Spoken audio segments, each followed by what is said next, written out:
So, hello and good morning everyone. Welcome to the course of BSc Physics BSc 1 और one का course है। तो semester 1 का जो सिलेबस है उसमें आपको दो कोर्स स्टडी करना है। पहला कोर्स आपको डिस्कस करना है मैथमेटिकल, सेकंड कोर्स जो आपको डिस्कस करना है दैट इज क्लासिकल मैकेनिक्स। तो क्लासिकल मैकेनिक्स का एक टॉपिक है pseudo force, that is very very important topic. Okay, और इस पे बेस्ड बहुत सारे कॉन्सेप्ट जो आपको डिस्कस करना है in your MIC course course of semester 1, वहाँ पे आपको डिस्कस करना है। ठीक है? तो आज हम डिस्कस करने वाले हैं स्यूडो फोर्स के बारे में कि स्यूडो फोर्स की ब्यूटी क्या है, स्यूडो फोर्स की जरूरत क्यों है। ठीक है? तो इसको हम लोग आज डिस्कस करेंगे और स्यूडो फोर्स पे एक आध प्रॉब्लम को भी हम टैकल करने की कोशिश करेंगे। ओके, तो look, it's me Maneshwar Rai, I am faculty of physics at Thakur sir academy. Okay, तो टॉपिक हमारा क्या है? टॉपिक हमारा है स्यूडो फोर्स, जिसके बारे में आज हम बात करेंगे। ठीक है, स्यूडो फोर्स, इसके बारे में हम लोग ठीक है। तो स्यूडो वर्ड का मतलब क्या होता है? स्यूडो वर्ड का मतलब होता है फॉल्स, जो गलत है। ठीक है, ओके, जो गलत है, झूठा है। ठीक है, तो ये झूठा फोर्स कौन सा फोर्स है देखते हैं हम लोग। ठीक है, तो स्यूडो मतलब फॉल्स फोर्स और झूठा फोर्स। ठीक, स्यूडो मतलब क्या होता है? फॉल्स, इसको फिक्टिशियस भी बोलते हैं। ठीक है, एक और वर्ड है फिक्टिशियस, फिक्टिशियस, फिक्टिशियस। क्लियर है? तो pseudo force, false force, fictitious force, all force are, ठीक है, सेम। क्लियर है? All force are similar kind of force, इसको हम लोग डिस्कस करने वाले हैं। तो कल से हमारा कोर्स स्टार्ट हो रहा है, जिसके बारे में शायद वीडियो आपके पास चला गया होगा। ठीक है, तो क्लास का जो टाइमिंग होगा वो मैंने अपडेट नहीं किया था पिछले क्लास में। ठीक है, क्लास का टाइमिंग जो होगा वो 6:15 PM होगा। ठीक है, ये क्लास का टाइमिंग होगा उसके लिए। ठीक है, जिन्होंने कोर्स को सब्सक्राइब किया हुआ है। ठीक है, so if you want to subscribe full course, you may go to Thakur Sir Academy app that is available on Android app. Okay, and the courses are available for following things. मतलब courses are available for class 11, 12, BSc, MIC, MJC, Mathematics and Physics. Courses are for available in live classes form, recorded course form. Okay, demo class is also available. Okay, और यदि कोई inquiry आपको करना हो तो for further inquiry you may call on this number 9155545177। I am repeat the number 9155545177। Clear है? इस number पे आप क्वेरी कर सकते हैं। खैर, हमारा टॉपिक क्या है? टॉपिक हमारा स्यूडो फोर्स है। ठीक है, तो स्यूडो फोर्स को डिस्कस करने से पहले फिजिक्स में एक काफी फंडामेंटल क्वांटिटी होता है, उसको बोलते हैं फ्रेम ऑफ रेफरेंस। ठीक है, तो if I will ask you the question what is frame of reference, तो आप क्या बताओगे? ठीक है, कैसे इसको डिफाइन करोगे? ठीक है, जब क्लासिकल फिजिक्स का आप सिलेबस देखोगे तो वहाँ पे क्लियरली लिखा हुआ, पहला पॉइंट ही लिखा हुआ है फ्रेम ऑफ रेफरेंस। ठीक है, what is frame of reference? First point is frame of reference. Frame of reference क्या होता है? फ्रेम ऑफ रेफरेंस, ठीक है, फ्रेम ऑफ रेफरेंस सिंपली क्या होता है? It is setup coordinate system. ठीक है, मतलब कोऑर्डिनेट सिस्टम का ये कॉम्बिनेशन होता है। ठीक है, जिसकी सहायता से हम किसी फिजिकल इवेंट या फिनोमेना को डिस्क्राइब करते हैं। आ रहा समझ में? It is simply set of coordinate. ठीक है, जैसे मान लीजिए ये वाई एक्सिस है, ये एक्स एक्सिस है, ये जेड एक्सिस है, रीजन है। तो हमने मान लिया एक्स एक्सिस, इसको मान लिया जेड एक्सिस, इसको मान लिया वाई एक्सिस। देखिए, ये आपका चॉइस है, किसको एक्स मानना है, किसको वाई मानना है, किसको जेड मानना है। हमारा मन होगा तो इसको हम वाई मान सकते हैं, इसको हम जेड, इसको हम एक्स मान सकते हैं, इसको हम जेड मान सकते हैं। ठीक है, तो ये आपका फ्रीडम है, चॉइस है। ठीक है, तो कौन से एक्सिस को क्या मानना है ये आपको पूरा फ्रीडम दिया गया है। ठीक है, गेटिंग माई पॉइंट? इसलिए ऐसा फिक्स नहीं है कि हमेशा एक्स होगा, ये वाई होगा, ये जेड होगा। ओके, तो ये जो सेटअप कोऑर्डिनेट है that is called frame of reference. ठीक है, तो यहाँ पे दो बातें हैं। ठीक है, सेट ऑफ कोऑर्डिनेट,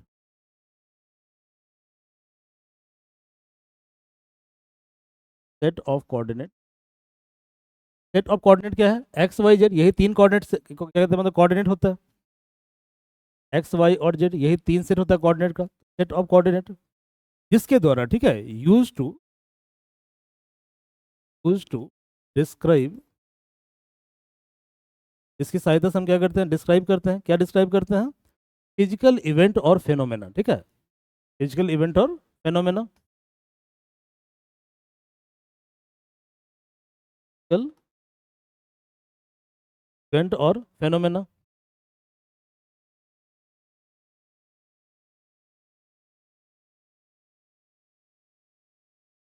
क्लियर है? तो फिजिकल इवेंट और फेनोमेना को जिस सेट ऑफ कोऑर्डिनेट की सहायता से हम डिस्कस करते हैं, इसे हम बोलते हैं frame of reference. Now one question arises, what is physical event, what is physical phenomena? ठीक है, तो फिजिक्स में जितनी भी क्वांटिटी आपको दिख रही है, सब सब कुछ क्या है? सब कुछ फिजिकल इवेंट है। फॉर एग्जांपल, डिस्प्लेसमेंट क्या है? फिजिकल इवेंट है। ठीक है, एक्सेलरेशन क्या है? फिजिकल इवेंट है। मोमेंटम क्या है? फिजिकल इवेंट है। तो जितने भी फिजिकल क्वांटिटीज है सभी क्या करते हैं, सभी किसी ना किसी फिजिकल इवेंट को डिस्क्राइब करते हैं, ठीक है। क्योंकि फिजिक्स का डेफिनेशन क्या होता है कि फिजिक्स इज नेचुरल साइंस। क्या है? नेचुरल साइंस है, नेचर का साइंस है। फिजिक्स क्या है? फिजिक्स आपका नेचुरल साइंस है। बस ऐसे ही कीवर्ड को याद कीजिए, हर चीज़ को याद करने की जरूरत नहीं है, ठीक है। Just focus on keywords. Physics क्या है? फिजिक्स एक नेचुरल साइंस है, ठीक है। क्लियर है? तो फिजिक्स का हर एक जो टर्म है, मोमेंटम हो गया, वेलोसिटी हो गया, एक्सेलरेशन हो गया, ठीक है, इम्पल्स हो गया, टॉर्क हो गया, ठीक है, every physical term is representing some physical quantity, physical event, ठीक है, और फिजिकल फिनोमेना, ठीक है। तो इसको इसको इसको डिस्क्राइब करने के लिए जिस कोऑर्डिनेट सिस्टम को हम यूज करते हैं उसे क्या बोलते हैं? उसे frame of. Good. Now tell me one thing, ठीक है, I will ask the question, मैं आपसे क्वेश्चन पूछ कि नेचर में कोई चीज़ स्टेशनरी है या मोशन में है, तो आप क्या बताओगे? आप बताओगे कि भाई मुझे सामने में दिख रहा है कि बैठा हुआ है तो ये आपको रेस्ट में है, ठीक है, और ये मूवमेंट कर रहा है, इसका मतलब ये मोशन में है। बट क्या नेचर में हर एक चीज़ एब्सोल्यूट रेस्ट या एब्सोल्यूट मोशन में है? नहीं है, ठीक है। मतलब कोई भी चीज़ परमानेंट रेस्ट या मोशन में नहीं हो सकता। समझ में आ रहा है? इसका एग्जाम्पल हम ले रहे हैं, देखिए। जैसे सपोज कीजिए कि आप अर्थ पे रह रहे हैं, ठीक है, ये प्लेनेट है, ये प्लेनेट क्या है? आपका अर्थ है। अब यहाँ पे रह रहा है, ठीक है, अर्थ पे रह रहा है। अर्थ पे आपको जितनी भी चीज़ें दिखाई देंगी सब क्या होगा? रेस्ट कंडीशन में होगा। इसका बेस्ट एग्जांपल ये है कि जब आप ट्रेन में ट्रैवल करते हो, ठीक है, तो ट्रेन का हर एक पैसेंजर आपके रिलेटिव में क्या है? रेस्ट कंडीशन में है, ठीक है। लेकिन जो आदमी प्लेटफॉर्म पे खड़ा है उसके लिए क्या है कि हर एक आदमी ट्रेन के साथ साथ हर एक आदमी क्या कर रहा है? मूव कर रहा है। तो मान लीजिए कि ये ट्रेन का प्लेटफॉर्म है, क्लियर है, और ये जो है ट्रैक है ट्रेन का, और इस ट्रैक पे ट्रेन चल रही है, ठीक है। तो यहाँ पे ट्रेन जा रही है, आ रहा समझ में? तो इसका मतलब ये हुआ कि ट्रेन के अंदर जितना भी पैसेंजर बैठा हुआ है सभी पैसेंजर एक दूसरे के लिए क्या है? रेस्ट कंडीशन में है, क्लियर है। लेकिन जो प्लेटफॉर्म से ट्रेन को ऑब्जर्व कर रहा है उसके लिए ट्रेन क्या है? मोशन में है, ठीक है। और ट्रेन का हर एक पैसेंजर क्या कर रहा है? मूव कर रहा है। आ रहा समझ में? तो इसका मतलब ये हुआ कि एक पर्टिकुलर फ्रेम के अंदर जो है, ठीक है, पर्टिकुलर फ्रेम मतलब ट्रेन फ्रेम के अंदर, तो ट्रेन फ्रेम के अंदर ट्रैवलर एक दूसरे के रिस्पेक्ट में क्या है? रेस्ट में है, ठीक है। लेकिन जब सेम ट्रेन के मोशन को हम डिस्कस करते हैं, ठीक है, with the help of platform frame, clear है, प्लेटफॉर्म भी क्या एक तरह का फ्रेम ऑफ रेफरेंस है, प्लेटफॉर्म फ्रेम। ठीक है, तो यहाँ पे हमको क्या दिखाई दे रहा है? यहाँ पे हमको ये दिखाई दे रहा है, ठीक है, कि ट्रेन फ्रेम चूंकि मोशन में है, तो मतलब क्या होगा कि ट्रेन फ्रेम के अंदर बैठा हुआ हर एक आदमी क्या है? मोशन में है, क्लियर है। इसका मतलब ये हुआ कि दुनिया में कोई भी चीज़ ना तो रेस्ट में है ना मोशन में है, ठीक है, यानी कि everything is moving with respect to each other, ठीक है। तो पहली बात तो ये है कि there is no any concept like absolute rest and absolute motion.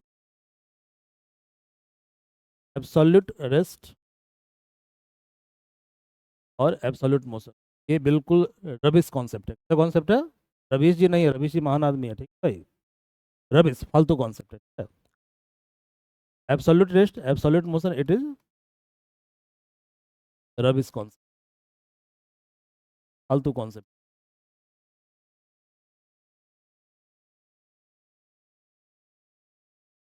Okay, ये बिल्कुल बकवास कॉन्सेप्ट है, आ रहा समझ में? तो एब्सोल्यूट रेस्ट और मोशन के आधार पे हम क्या करते हैं कि जो फ्रेम ऑफ रेफरेंस है इसको हम दो पार्ट में डिवाइड करते हैं, ठीक है। तो फ्रेम ऑफ रेफरेंस दो तरह का होता है, there are two kind of frame of reference. Frame of reference है भाई दो तरह का, फ्रेम ऑफ रेफरेंस, ठीक है। एक जो फ्रेम ऑफ रेफरेंस होता है इसको बोलते हैं इनर्शियल फ्रेम। क्या बोलते हैं इसको हम? Inertial frame. देखो ये कॉन्सेप्ट काफ़ी इंपॉर्टेंट है, ठीक है, क्योंकि आगे जब तुम क्लासिकल मैकेनिक्स की पढ़ाई करोगे, ओके, तो क्लासिकल मैकेनिक्स में इसको हम बहुत ज़्यादा यूज करने वाले हैं इस कॉन्सेप्ट को। This concept is very very important concept, समझ रहे हैं जी? क्या है ये? बहुत ज़्यादा महत्वपूर्ण कॉन्सेप्ट है, ठीक है, बहुत ज़्यादा इंपॉर्टेंट है, इसको ध्यान से समझ, ठीक है। And if you have any doubt you may comment, आप कमेंट कर सकते हैं कमेंट बॉक्स में, जब अगली क्लास जब भी होगी, ठीक है। पहले आपके डाउट को एड्रेस करेंगे तभी हम वीडियो स्टार्ट करें, okay. Comment. Second is non inertial frame. दोनों में क्या अंतर है समझते हैं। Non inner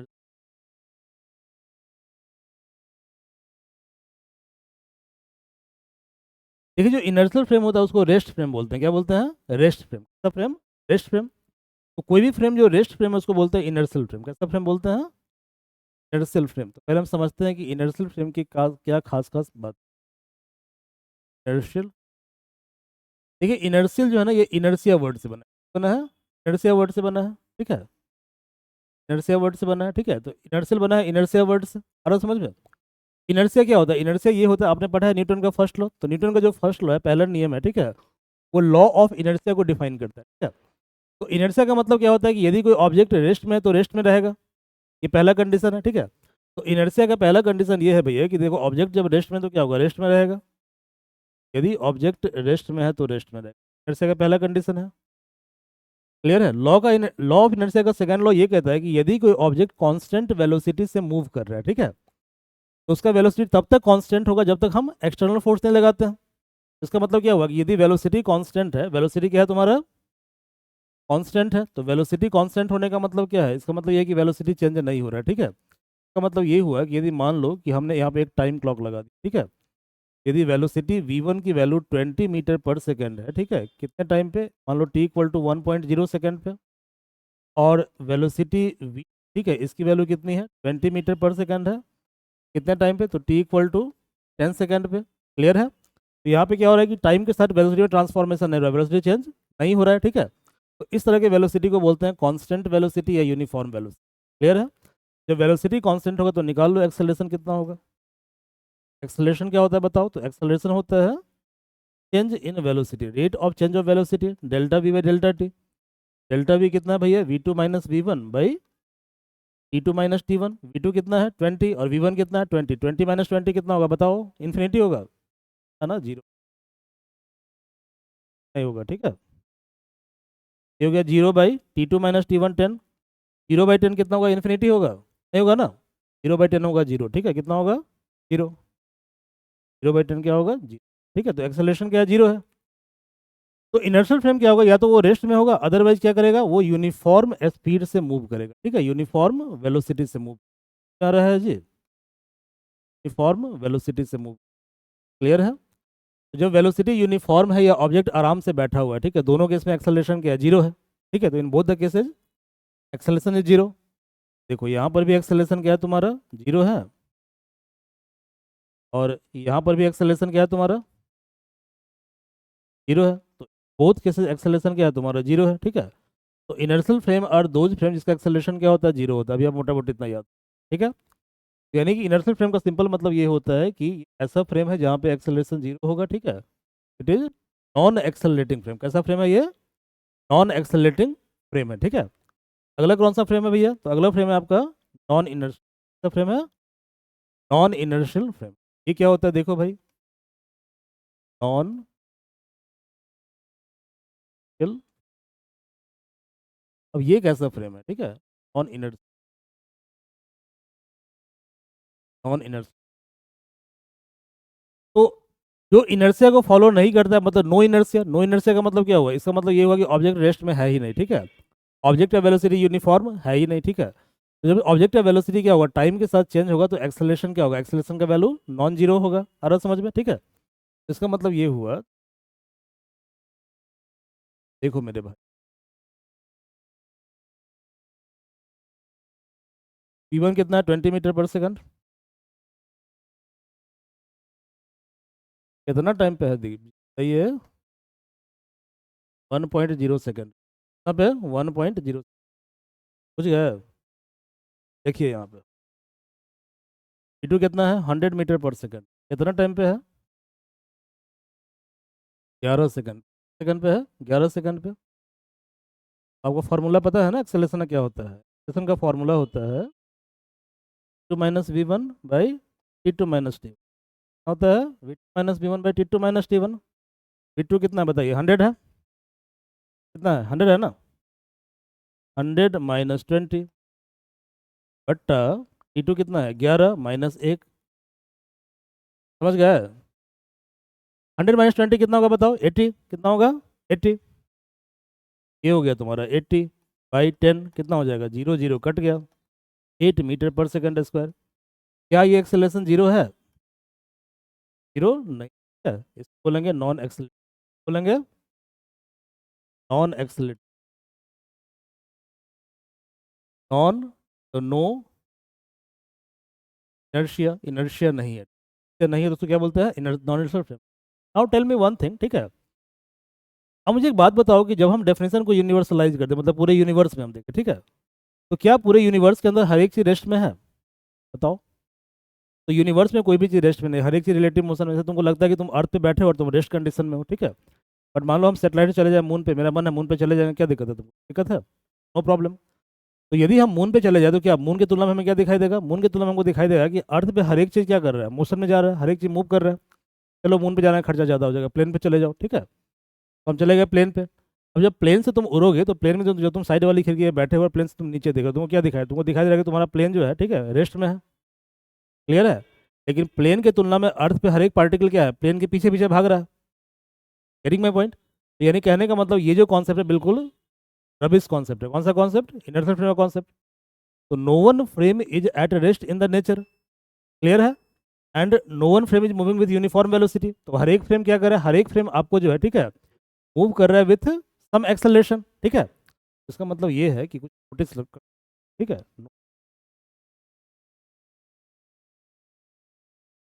no one frame is inertial in nature, पहला पॉइंट है।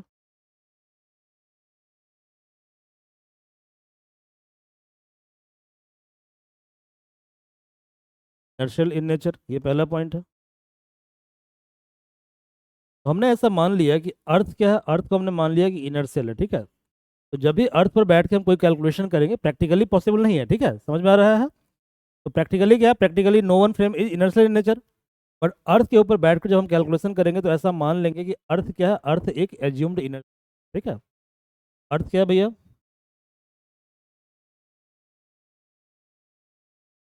अर्थ है दैट इज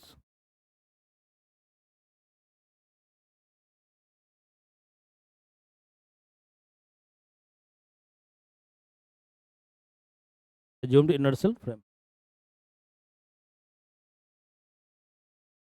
समझ में आ रहा है? कोई दिक्कत है? ठीक है।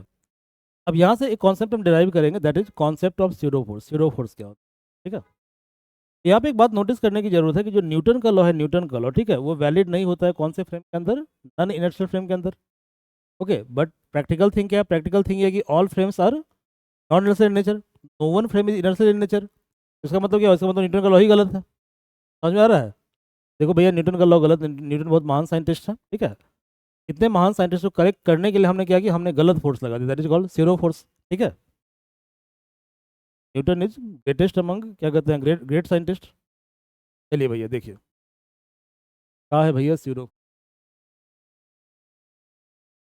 फोर्स।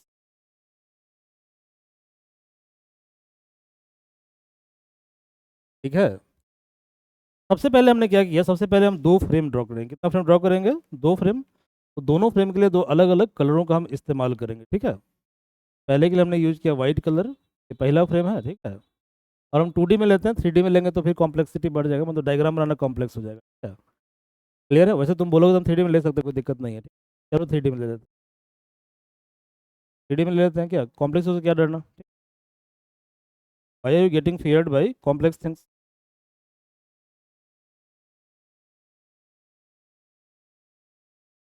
दो फ्रेम है, ठीक है। कितना फ्रेम है? दो फ्रेम है। और इन दोनों फ्रेम से एक पार्टिकल के बारे में हम ऑब्जर्व करें, पार्टिकल के मोशन को ऑब्जर्व करना हम चाहते हैं, ठीक है। मान लो यहाँ पे एक पार्टिकल है, इस पॉइंट पे एक पार्टिकल है, पार्टिकल का नाम है पार्टिकल पी, ठीक है। फ्रेम का नाम है, पहला वाला फ्रेम जो है वो क्या है तुम्हारा? पहला फ्रेम है तुम्हारा X axis, Z axis, Y axis, इसका ओरिजिन है। और जो दूसरा फ्रेम तुमको दिखाई दे रहा है, ठीक है, वो फ्रेम कितना है तुम्हारा? एक्स एक्सिस, वाई एक्सिस और जेड एक्सिस। क्लियर है? अब इन दोनों फ्रेम से किसी घटना के बारे में हम स्टडी करना चाहते हैं, ठीक है। तो देखो, ये पहला जो फ्रेम है, इस फ्रेम से मान लिया कि ये पार्टिकल का पोजीशन है, क्या ये पार्टिकल का पोजीशन है?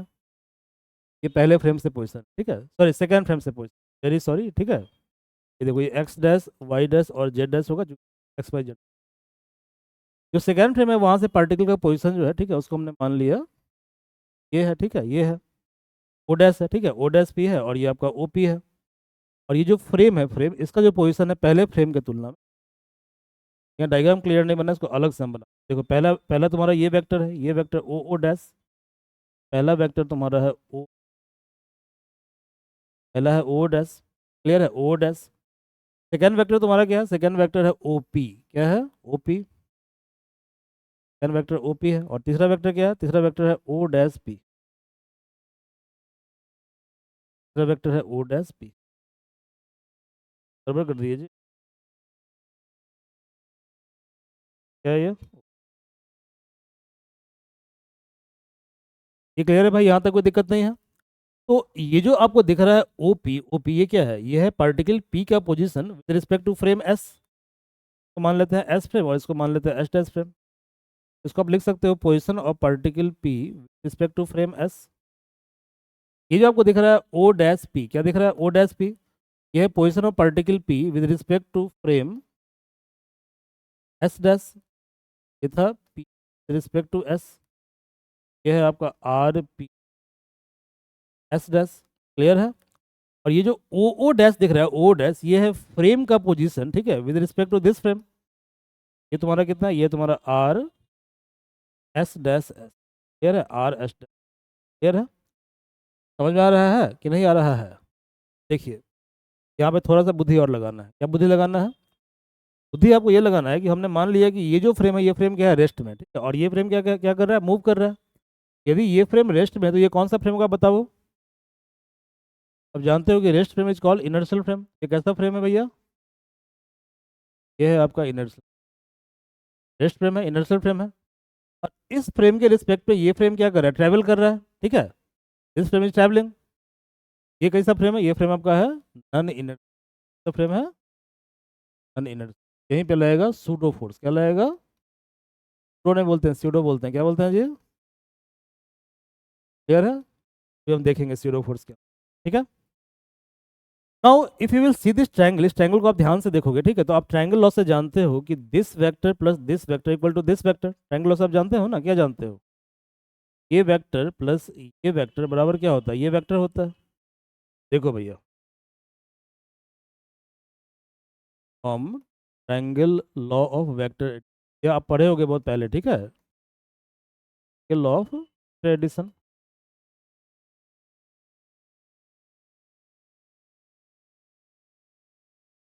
तो ट्रायंगल लॉ ये कहता है, ठीक है, क्या कहता है, कहता है कि पहले वेक्टर के हेड के पास दूसरे का टेल यदि होगा, तो पहले वेक्टर के टेल को दूसरे वेक्टर के हेड से नए वेक्टर से ज्वाइन करेंगे और वही डिस्प्लेसमेंट वेक्टर होगा।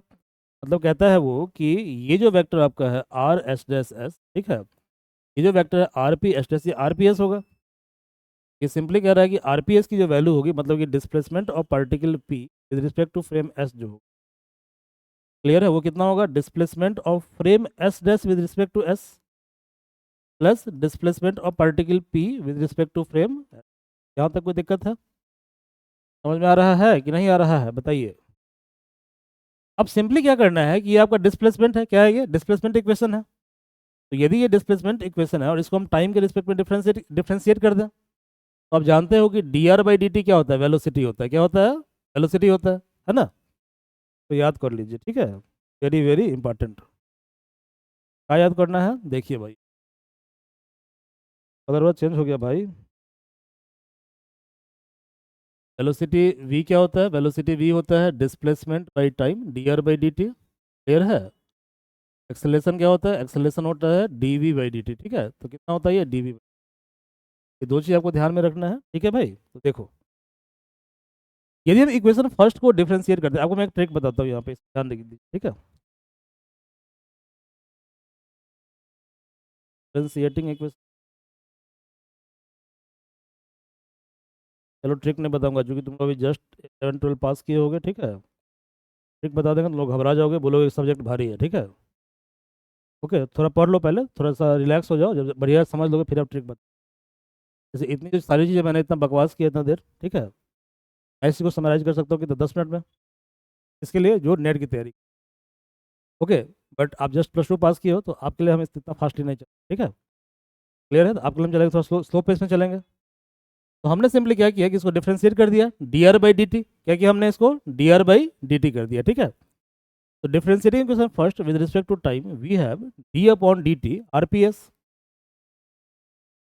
D upon R P S displacement of P with respect to S equal to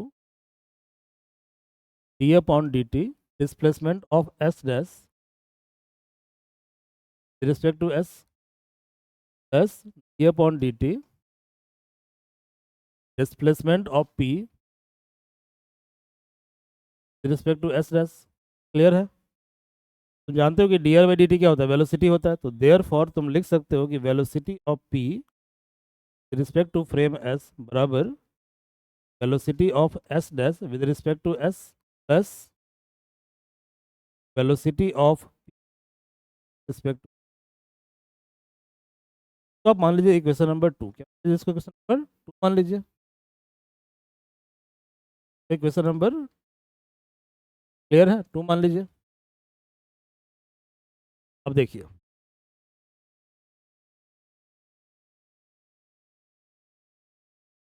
differentiating, अब हम क्या करते हैं, फिर से डिफरेंशिएट करते हैं किसको, इक्वेशन नंबर 2 को।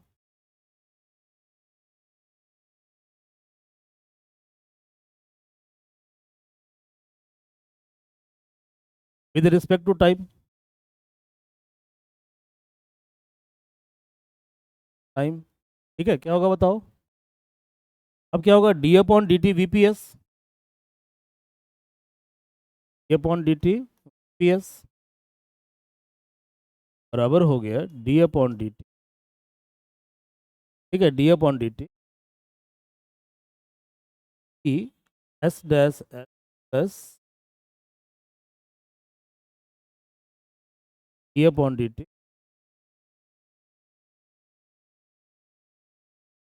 We P S dash. Clear है, V P S dash solve कर लीजिए, कितना आ जाएगा बताइए, कितना होगा, ये होगा ए पी एस, तो acceleration of P respect to frame S बराबर क्या होगा, बराबर होगा acceleration of S dash with respect to S plus acceleration of P with respect to. अब देखो यहाँ तक तो मैंने मैथमेटिक्स किया, ठीक है, बट इसका फिजिक्स कहाँ है, हमको फिजिक्स समझना है कि फिजिक्स क्या, इसके बिहाइंड बिहाइंड फिजिक्स क्या है। तो देखो भैया, देखो भैया हमारे पास है ए पी एस, मतलब पी एस का मतलब क्या हुआ, acceleration of P with respect to S बराबर है acceleration of frame S with respect to S plus acceleration of P with respect. यहाँ तक कोई दिक्कत नहीं है, समझ में आ गया। अब यहाँ पे एक हम सिचुएशन ले लेते हैं, मान लेते हैं कि जो दो फ्रेम एस और एस डैश है, ठीक है, दोनों एक दूसरे के तुलना में कांस्टेंट वेलोसिटी से मूव कर रहा है, कांस्टेंट वेलोसिटी से मूव कर रहा है। तो मुझे एक बात बताओ भैया, ठीक है, मैंने आपको बताया था डेफिनेशन में, क्या बताया था, if two frames are at relative rest, मतलब दो फ्रेम क्या है कि आपस में रेस्ट कंडीशन में है, otherwise two frames are moving with respect to each other with constant velocity, ठीक है, कांस्टेंट वेलोसिटी। तो इन दोनों केस में क्या होगा, एक्सेलरेशन जीरो होगा। जब एक्सेलरेशन जीरो होगा तो फ्रेम क्या होगा, फ्रेम इनर्शियल होगा। आ रहा समझ में, कहने का मतलब ये हुआ कि यदि हम ऐसा कर दें, ठीक है, एक फ्रेम का एक्सेलरेशन दूसरे की तुलना में जीरो कर दें, ठीक है, यदि हम पहले वाले फ्रेम का एक्सेलरेशन दूसरे के तुलना में जीरो कर दें, ठीक है, तो क्या होगा, ये जीरो हो जाएगा, ये टर्म क्या होगा, जीरो हो जाएगा। यानी कि if both frames are inertial in nature, इस केस में क्या होगा, acceleration of first frame sorry with respect to second frame that is zero. Clear है, तो इस केस में क्या होगा, देखो इस केस में जो है तुम्हारा जो एक्सेलरेशन जो है, acceleration P with respect to S बराबर क्या होगा, P with respect to S dash, S dash. अब यहाँ समझो, यही ट्रिक है, ठीक है, यहीं पे ट्रिक है। देखो जैसे ही फ्रेम एक्सेलरेट होता है तो इस केस में क्या होता है कि एक नया तरह का एक्सेलरेशन ऐड हो जाता है, ठीक है, और जैसे ही फ्रेम एक्सेलरेट नहीं होता है तो क्या होता है, ये टर्म गायब हो जाता है, ठीक है। तो ये जो एक्सेलरेटिंग फ्रेम के अंदर ये जो नया टर्म लग गया, इसी टर्म को हम क्या बोलते हैं, इसको बोलते हैं स्यूडो एक्सेलरेशन। क्या बोलते हैं, स्यूडो एक्सेलरेशन, ठीक है। तो देखो भाई, देयर फॉर, हाँ, और सेकंड कंडीशन क्या है, सेकंड कंडीशन ये है कि मान लो कि एक्सेलरेशन ऑफ एस डैश जो है, ठीक है, वो एस के तुलना में जीरो नहीं है, ठीक है। जब जीरो नहीं होगा तो इस केस में क्या होगा, इस केस में जो होगा acceleration of S dash with respect to S बराबर क्या होगा, बराबर होगा ए पी एस, यानी कि acceleration of particle in S frame minus acceleration in of particle in S dash. Clear है, एस डैश, इसको समझिए जरा क्या है ये चीज़, क्या, ठीक है। देखिए क्वेश्चन, तो देखो आपने क्या किया, एपीएस क्या रियल एक्सेलरेशन है, और ये जो ए पी एस डैश दिख रहा है ये acceleration with respect to frame S dash है, ठीक है, एस डैश है, ओके, एस डैश है। और ये क्या है, निगेटिव है। निगेटिव का मतलब क्या हुआ, निगेटिव का मतलब ये हुआ कि रियल एक्सेलरेशन के जस्ट अपोजिट है ना। यदि मान लो रियल एक्सेलरेशन तुम्हारा राइट में है तो माइनस एपीएस क्या है, लेफ्ट में है, ठीक है, लेफ्ट में है, तो बोलते हैं सीडो एक्सेलरेशन, ठीक है, सीडो एक्सेलरेशन। देखो हमारे पास रिजल्ट आया ए एस डैश एस, हमारे पास रिजल्ट आया ए डैश एस बराबर A P S real acceleration minus A P S dash, कौन सा acceleration? False acceleration, okay false acceleration. जो टर्म आपको दिख रहा है इसको बोलते हैं सीडो। अब इसका एप्लीकेशन का इसको समझ बताया मैं। सीडो फोर्स क्या होगा? मास से मल्टीप्लाई कर दो, M A S dash S बराबर है M A P minus M A P, clear है? जो है ये मास से मल्टीप्लाई हो गया तो क्या हुआ? ये सीडो फोर्स हो गया।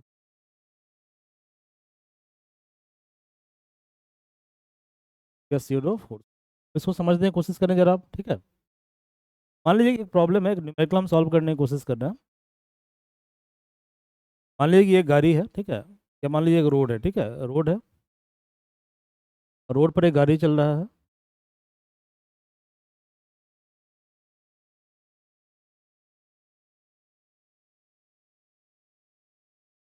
इसके अंदर एक पेंडुलम लगा हुआ है। क्या लगा हुआ है? पेंडुलम लगा हुआ है, ठीक है? पेंडुलम लगा हुआ है, ठीक है? और ये जो गाड़ी है, ठीक है, ये गाड़ी तो वो हेडलाइट बना दीजिए। ए एक्सेलरेशन से कहाँ जा रहा है? ए एक्सेलरेशन से आई की तरफ, फॉरवर्ड डायरेक्शन में जा, क्लियर है? आई की तरफ जा। तो ये जो ए है ये क्या है? रियल एक्सेलरेशन है। ये क्या है? रियल एक्सेलरेशन है, ठीक है? आपको ये बताना है कि ये जो पेंडुलम है, पेंडुलम, ठीक है, ये कितना एंगल वर्टिकली फॉर्म करेगा, ठीक है, जब गाड़ी ए एक्सेलरेशन से आई की तरफ ट्रैवल करेगा। क्लियर है? ये क्वेश्चन है, समझ गया? अब देखो क्या करना। जैसे ही गाड़ी आई की तरफ ट्रैवल करेगा तो इसका मतलब क्या होगा? इसके पर एक पीछे की तरफ फोर्स लगेगा, ठीक है? फोर्स लगेगा। तो यदि ये एक्सेलरेशन ए है तो इसका मतलब सीडो एक्सेलरेशन क्या होता है? इसका निगेटिव होता है। देखो यहाँ पे आपने कैसे निकाला pseudo acceleration? A P S minus A P S dash, यानी कि रियल एक्सेलरेशन यदि ए है तो सीडो एक्सेलरेशन क्या होगा? माइनस ए होगा, माइनस ए होगा। Sorry, just wait. यहाँ पे ये लग रहा है सीडो एक्सेलरेशन, तो सीडो फोर्स क्या होगा? एम ए हो जाएगा। सीडो फोर्स क्या हो जाएगा? एम ए हो जाएगा, ठीक है? जैसे सीडो फोर्स लगेगा तो ये बॉब क्या होगा? अपने पोजीशन से डिस्प्लेस हो जाएगा। मतलब ये हुआ कि अब इस बॉब का नया पोजीशन क्या होगा? ये होगा। ये बॉब पहले यहाँ पे था, अब ये बॉब यहाँ पे चला, ठीक है भाई? यहाँ पे चला गया। यहाँ पे फोर्स कितना लग रहा है? यहाँ फोर्स लग रहा है एम ए। बॉब के ऊपर नीचे कितना फोर्स लग रहा है? नीचे लग रहा है एम जी फोर्स। और इधर एक और फोर्स लग रहा है टेंशन फोर्स, टेंशन फोर्स। यदि ये एंगल तुम्हारा थीटा है, कितना एंगल है? थीटा एंगल है। ये एंगल कितना होगा? ये भी थीटा होगा, तो ये कंपोनेंट क्या होगा? T cos theta. ये कंपोनेंट क्या होगा? टी। निकालना जानते हो ना, तो पढ़े होगे आप, क्या कहते हैं, 11 12 में जब आईआईटी का तैयारी किए होगे वहाँ पढ़े हुए कैसे फोर्स को डिजॉल्व करते हैं, ठीक है? नहीं पढ़े हुए तो आप फुल कोर्स में आना, फुल कोर्स में आपको पूरा बताऊंगा, चूँकि शॉर्ट नोटिस में इसको सॉल्व करना पॉसिबल नहीं है, ठीक है? क्योंकि ये अलग कॉन्सेप्ट है। तो आगे यदि वीडियो आता है रिजोल्यूशन ऑफ वेक्टर पे, वहाँ पे जो है वहाँ पे इसको हम कवर करवाएंगे, कैसे ये टी कॉस थीटा होगा, कैसे टी साइन, सिंपल मैथमेटिक्स है कुछ। T cos theta, T sine theta, इधर कौन सा फोर्स लग रहा है? इधर लग रहा है एम ए फोर्स, इधर लग रहा है एम जी। यहाँ पे ये जो एम ए फोर्स आपको दिख रहा है ये कौन सा फोर्स है? ये स्यूडो फोर्स है। कैसा फोर्स है? स्यूडो फोर्स है, ठीक है? आया समझ में? तो स्यूडो फोर्स हम कैसे पहचानेंगे? तो स्यूडो फोर्स हमेशा जिधर फ्रेम के अंदर आप ट्रैवल कर रहे हैं, ठीक है, वो फ्रेम जिधर मूव कर रहा है, उस फ्रेम का जिधर एक्सेलरेशन हो रहा है, ठीक है, उसके जस्ट अपोजिट डायरेक्शन में स्यूडो फोर्स काम करेगा, ठीक है? देखिए अब यहाँ पे क्वेश्चन सॉल्व हो गया। क्या करोगे? टी साइन थीटा बराबर हो गया M A. T cos theta कितना हो गया? तो डिवाइड कर दो, sine theta by cos theta कितना होगा? Tan theta by M G A by G. तो टेन थीटा कितना होगा? दिस विल बी योर, समझ गया?